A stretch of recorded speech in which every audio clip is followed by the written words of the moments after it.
तो इन पालखियों में क्या होता है कि इन पालखियों में अगर जो आलंदी से कोई पालखी जा रही है तो उसमें संत ज्ञानेश्वर की पादुका होगी, और जो देहू से जा रही है उसमें संत तुकाराम की पादुकाएं होगी, और उन्हें अपने कंधे पर लेकर लोग गाजे वाजे के साथ भजन गाते गाते नाचते हुए विट्ठल के भजनों में और तुकाराम महाराज और संत ज्ञानेश्वर महाराज, एकनाथ महाराज, नामदेव महाराज के पदों को गाते गाते उत्साह के साथ पंढरपुर की ओर जाते हैं। वो जो महोत्सव शुरू हुआ वह नारायण महाराज मतलब तुकाराम महाराज के जो छोटे लड़के थे इन्होंने शुरू किया था। लेकिन क्या हुआ, आलंदी संस्थान एक अलग संस्थान है और देहू संस्थान एक अलग संस्थान है, तो दोनों में कुछ उस समय में कुछ वाद विवाद हुए होंगे। लेकिन उसके बाद क्या हुआ कि आलंदी से स्वतंत्र एक पालकी महोत्सव होने लग गया और देहू से एक अलग होने लग गया, और दोनों अलग अलग वारियां जो है वो जो है पंढरपुर के लिए जाने लगी। संत श्रेष्ठ तुकाराम महाराज ने कहा था कि जन्म मृत्यूची चुकवी फेरी तोची खरा वारकरी। मतलब वारकरी ये जाते हैं तो क्या जाते हैं, क्यों जाते हैं? वो इसलिए जाते हैं कि उन्हें जन्म और मृत्यु का जो फेरा है कि जन्म लेना फिर मरना फिर जन्म लेना फिर मरना, ये जो जीवन चक्र है या संसार का चक्र है, इस चक्र से मुक्ति चाहिए। और उस मुक्ति पाने के लिए, उस मोक्ष को प्राप्ति के लिए जो जाता है पंढरपुर, वही सच्चा भक्त है, वही सच्चा वारकरी है जो इस वारी को करते करते मोक्ष को पा जाता है। मतलब जीवन के सत्य को समझ लेता है, मृत्यु के सत्य को जो समझ लेता है वही सच्चा वारकरी है, ऐसा संत तुकाराम महाराज कहते हैं। आगे कड़ी में हम चलते हैं कि 17वीं शती में ही समर्थ संप्रदाय के प्रवर्तक समर्थ रामदास स्वामी ने भी पंढरपुर की यात्रा की थी, पंढरपुर की वारी की थी। और जब वो पंढरपुर में गए और उन्होंने जब उस विट्ठल को देखा तो उनकी आंखों में आंसू आ गए। उन्होंने, क्योंकि उन्होंने श्री राम प्रभु का एक धनुष्यधारी इस तरह के और राजकुमार श्री राम का दर्शन उन्होंने किया था। जब उनके आंखों में आंसू आ गए तो कहते हैं कि विट्ठल ने वहाँ पर प्रभु राम के स्वरूप को वहाँ पर उनको दर्शन दिया और उन्हें आज्ञा दी कि वो महाराष्ट्र में हर जगह पर हनुमान जी का मंदिर स्थापन करे और शक्ति की प्रतिष्ठापना करे।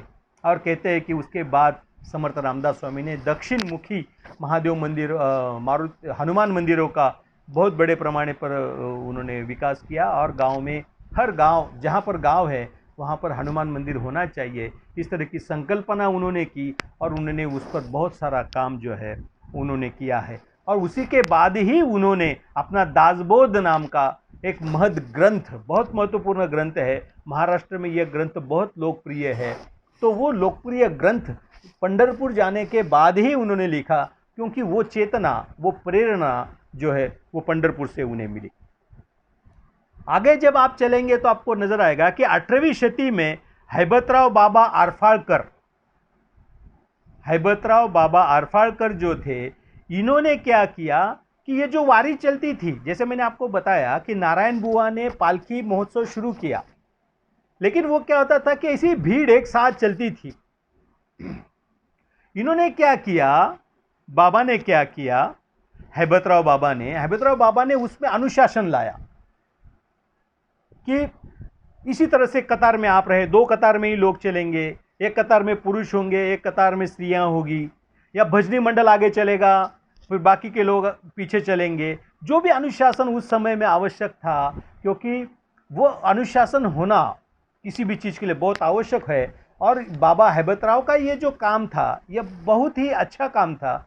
और उसके बाद जो अनुशासन इस वारी में बना वो लगातार फॉलो उसको लोग करते रहे। और आज भी 10 लाख 20 लाख से अधिक लोग आलंदी के उस महोत्सव में होते हैं, उस वारी में होते हैं, लेकिन कहीं भी कोई अड़चने नहीं आती। इतने सारे लोग एक साथ वारी करते हैं, लेकिन आज तक वारी में कभी झगड़े नहीं हुए, कभी तंटे नहीं हुए, कभी पुलिस और प्रशासन को किसी तरह की तकलीफ नहीं हुई। ये हजारों वर्षों की परंपरा रही है कि वारकरी कभी भी किसी को तकलीफ नहीं देता। उल्टा वो बरसात के दिन है, बहुत सारी बारिश होती है, कीचड़ होता है, रास्ते में उसको कई तरह की तकलीफ़ें आती है, उन सारी तकलीफ़ों को सहन करते करते वारकरी जो है वो पंढरपुर पहुंचता है। ये अपने आप में बहुत अद्भुत घटना है। अभी तो फिलहाल सभी जगहों पे हमें अच्छे रोड मिल गए, हर अच्छे रास्ते हमें हैं, लेकिन सोचो 1000 वर्ष पूर्व, 500 वर्ष पूर्व जो वहाँ की जो परिस्थिति रहेंगी, कोई पुल नहीं होगा, नदी के अंदर से ही उन्हें तैरकर या चलकर जाना पड़ता होगा। वो कितना अद्भुत ऐसा नज़ारा होगा, वो कैसी उनकी भक्ति होगी जो विट्ठल की ओर उन्हें आकर्षित करती होगी। हो सकता है कुछ लोग उसमें बहते भी होंगे, कुछ लोग डूबते भी होंगे, कुछ लोग रास्ते से मर भी जाते होंगे। आज भी आपने देखा होगा कि जो वारी में लोग पैदल जाते, क्योंकि आजकल इतनी ट्रैफिक बढ़ गई है, कोई ट्रक जो है वह उन वारी में घुस जाता है। 2-4 वारकरी आज भी हर वर्ष 2-4, 6, 10 वारकरी जो है एक्सीडेंट से उनकी मृत्यु हो जाती है। लेकिन किसी तरह का दुख ना वारकरियों को होता है ना उनके घर वालों को होता है, क्योंकि घर वालों को पता है कि वो मुक्ति प्राप्त करने जा रहा है। और अगर वो मर भी जाता है तो उनके घर वाले समझ लेते हैं कि वो पंढरनाथ को या पांडुरंग को प्राप्त कर गया। इस तरह की भावना हमारे देश में आज भी है।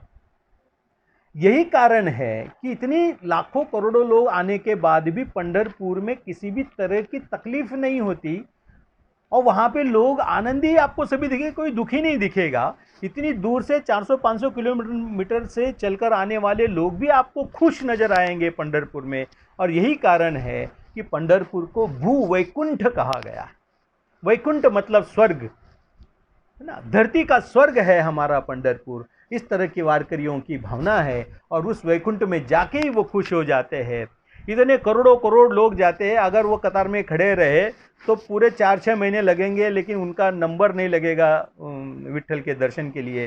तो कई वारकरी ऐसे हैं जो कलश का ही मात्र दर्शन करके चले जाते हैं। कुछ लोग पंढरपुर की भूमि को ही नमस्कार करके चले जाते हैं। कुछ लोग भीमा नदी में स्नान करके ही अपने पापों का क्षालन करके वापस चले जाते हैं। इस तरह के वारकरी आपको कहीं देखने को नहीं मिलेंगे पूरी दुनिया में। पूरी दुनिया में केवल महाराष्ट्र में ही पंढरपुर ऐसा तीर्थ क्षेत्र है जहाँ पर लोग जाते हैं, लेकिन पांडुरंग का दर्शन नहीं करते हैं, मात्र उस मंदिर के कलश का दर्शन करके वो खुश हो जाते हैं। मित्रों, आगे हम लोग देख रहे हैं कि आषाढ़ी ये जो एकादशी है, इसी दिन इतने सारे लोग, करोड़ों लोग वहाँ पर क्यों जाते हैं, इसके विषय में भी एक घटना है, एक प्रथा है, परंपरा है जो मैं आपको बताना चाहता हूँ। शिवराम पंत नाम के एक व्यक्ति थे जिनको स्वप्न साक्षात्कार हुआ कि उनके वाड़ी में, उनका एक वाड़ा था, घर, वाड़ा का मतलब होता है बड़ा सा घर, तो उनके घर में मूर्ति की प्रतिष्ठापना होनी चाहिए। और आषाढ़ी एकादशी के दिन दोपहर 1 बजे वहाँ से उसको पूरे नगर में उसकी आरास निकलनी चाहिए या उसकी झांकियाँ निकलनी चाहिए। इस तरह का उनको स्वप्न साक्षात्कार हुआ। उसके बाद उन्होंने अपने घर में, अपने वाड़े में उन्होंने क्या किया, मूर्तियों की, विट्ठल, रुक्मिणी और राधा रानी, इन तीनों की मूर्तियों की प्रतिष्ठापना की। जैसे जगन्नाथपुरी में आपने देखा होगा, जिस तरह से पूरे जगन्नाथपुरी में वह झांकियाँ निकाली जाती है, इतनी बड़ी नहीं लेकिन छोटी मात्रा में, पालखी में ही इस तरह की यात्राएं आज भी चलती है। आषाढ़ी एकादशी के दोपहर 1 बजे आज भी रथ जो है, रथ में, वो पालखी में नहीं, रथ में वो यात्रा निकलती है और पूरे पंढरपुर का चक्कर काट लेती है। और वो जो यात्रा है उसे देखने के लिए लोग इतने करोड़ों करोड़ वहाँ जाते हैं। मैंने आपको कहा कि हर व्यक्ति उस पंढरपुर के विट्ठल के या पांडुरंग की मूर्ति का दर्शन नहीं कर पाता, वो कलश का दर्शन कर लेता है या इस रथ का मात्र दर्शन कर लेता है, तो भी वो अपने आप को धन्य समझता है। ये जो परंपरा है, ये 200 वर्ष हुए, ये स्वप्न साक्षात्कार को 200 वर्ष हुए हैं, और 200 वर्ष से भी अधिक समय से यह प्रथा जो है वह निरंतर आज तक चल रही है। आज भी सरदार खाजगी वाले, इनके वाड़े से एकादशी के दिन दोपहर 1 बजे यह रथ यात्रा जो है वो पंढरपुर में पांडुरंग की निकाली जाती है। इसके विषय में कहा जाता है कि रथस्तम विट्ठलम दृष्टा, रथस्तम विट्ठलम दृष्टा पुनर्जन्मम न विद्यते। जिसने इस रथ पर विराजमान विट्ठल का दर्शन कर लिया, रुक्मिणी माता का दर्शन कर लिया, राधा रानी का दर्शन कर लिया, उसे फिर जन्म और लेने की जरूरत नहीं होती, वो मोक्ष को प्राप्त हो जाता है। उसे पुनरपि जननम पुनरपि मरणम का जो चक्र है, इस चक्र से छुटकारा मिल जाता है, ऐसा कवि कहते हैं। अर्थात ईश्वर के रथ से हुए इस दर्शन से पुनर्जन्म नहीं होता, अर्थात मोक्ष प्राप्त होता है। इसी दर्शन के लिए करोड़ों करोड़ वारकरी पंढरपुर आते हैं और अपने मोक्ष का मार्ग प्रशस्त करते हैं। भविष्योत्तर पुराण के अनुसार आषाढ़ी एकादशी के दिन सभी भक्तों को दर्शन देने के बाद पांडुरंग शयन में चले जाते हैं, वो सो जाते हैं। इसीलिए कई लोग इसको शयनी एकादशी भी कहते हैं, शयनी आषाढ़ी एकादशी भी कहते हैं। और जब ईश्वर सभी प्रदेश को या उनके सारे वारकरी जो आए हुए सारे भक्तों को दर्शन देने के बाद कहते हैं कि वह शयन में चले जाते हैं, वो सो जाते हैं।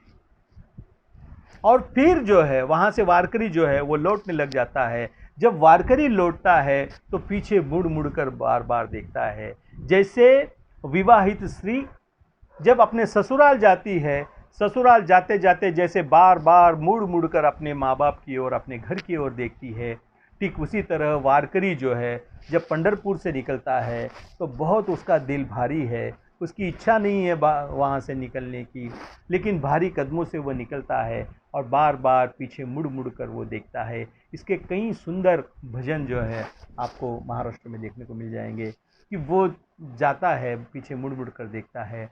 और कहते हैं कि उसी दिन से चातुर्मास की शुरुआत होती है।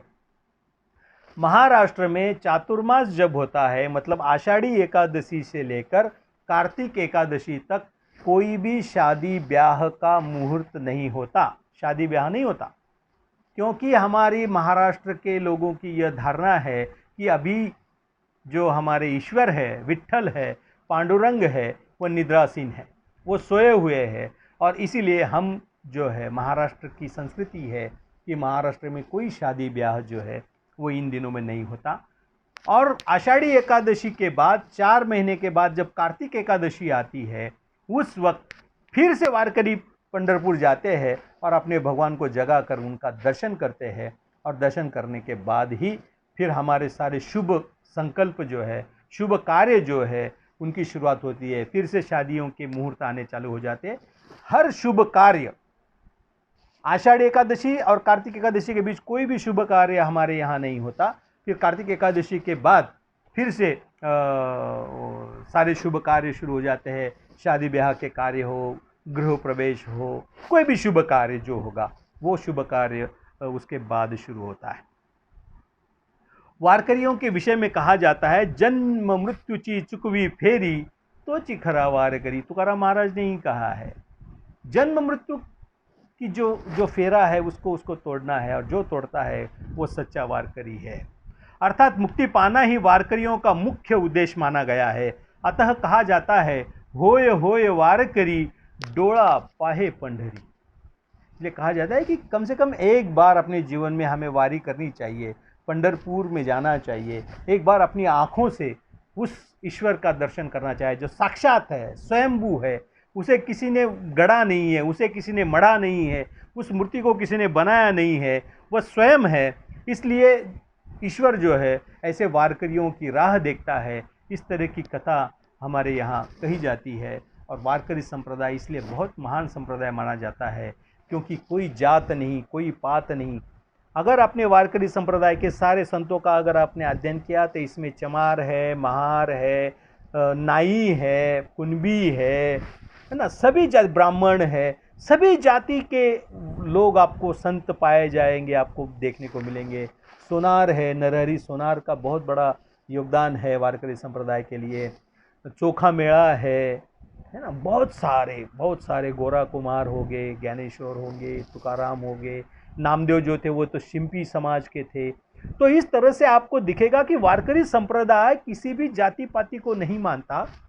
जो ब्रह्म जानने की इच्छा से या जो मुक्ति पाने की इच्छा से पंढरपुर जाना चाहता है, या पंढरनाथ की या पांडुरंग की सेवा करना चाहता है, उन सभी को पंढरपुर ने और पांडुरंग ने और विट्ठल ने अपनाया। इतना ही नहीं, कई वेश्याएं भी संत हुई है और उनका तक उद्धार जो है वो पंढरीनाथ ने किया है, पांडुरंग ने किया है, विट्ठल ने किया है। इस तरह की बहुत सारी कथाएं हैं जो हम बारी बारी से अगले वीडियो में मैं आपको बताते जाऊंगा। आपने मुझे सुना। जय जय राम कृष्ण हरि। धन्यवाद।